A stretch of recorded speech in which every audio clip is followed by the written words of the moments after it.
In this tutorial, we'll look at managing plugins and favorites in FL Studio 12. But first, let's check something in the installer. There is a setting for the plugin database. These set the plugin default categories that will be used. The flat database puts all the plugins in a single, alphabetically sorted list. Simple is the default and has minimal categories. Finally, Categorize goes several levels deep with subcategories. But if you've already installed FL Studio, no problem, you can edit all this later. So let's have a look at installing VST plugins in FL Studio. The plugin database here is in the browser, but before we look at that, let's go to the Options, File Settings. Normally, after installing your plugins, you would come here if you have set a custom VST install location. If you've used the defaults from the plugins installer, it's more likely that FL Studio will find it automatically. So let's click Refresh Plugins so FL Studio can scan for any installed VSTs. This pop-up explains how to make and manage favorites, and that's what I'll show you next. Okay, note that the plugin database installed folder is where your VST plugins will appear after a Refresh Plugins scan. And here they are.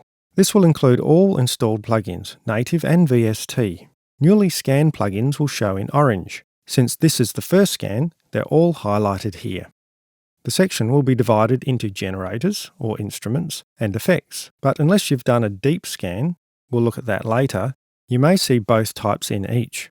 Let's see how to add these installed category plugins to your favourite plugin list. I'll open the Scarlett Compressor 64-bit, because I'm using the 64-bit version of FL Studio, by dragging it from the database to the mixer. So what about these favourites? As with earlier versions of FL Studio, you can click a slot and see the favorites list here, and as usual, you can select the plugin.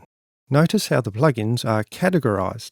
This is the database that was chosen during the install, and is above the installed category in the browser. So for example, if you choose a flat database, this will show a simple alphabetically sorted list of plugins. So how do we get the installed plugins, like the Scarlett Compressor, up into the Favorites plugin database? Simple. Open the wrapper menu and select Add to Plugin Database as Favorite. Now this mistake you'll probably do many times. That's clicking the option now. This pop-up is saying I first need to open a category in the plugins database where I want to save the plugin. As we are using a compressor, I'll choose the Dynamics and then Add to Plugin Database as Favorite. And there it is. We get a nice thumbnail image and the same preset that was loaded when you made the favourite. Now I can drag the thumbnail to a Mixer FX slot, or it now appears under the Dynamics category in the Favourites.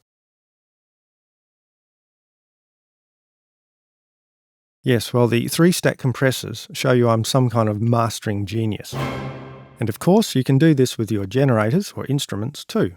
Now, a very cool thing is that you can right-click this database in the browser and choose Open. It shows that the database is just a set of folders in the FL Studio install location. If we look in the Effect and Dynamics, there's the Scarlett Compressor. So, you can get in here with any file browser and manually reorganize all this by creating and deleting files and folders. If working with folders is too retro, you can also remove plugins from the browser. Just select the plugin, right-click and delete. Okay, so where do these favorite plugin lists appear? As you saw, we can add effects with the menu on the left side of the FX slots. For channels, as before, you can right-click Channels and select Insert or Replace from the Favorites list. Remember, your favorites are the top two categories here.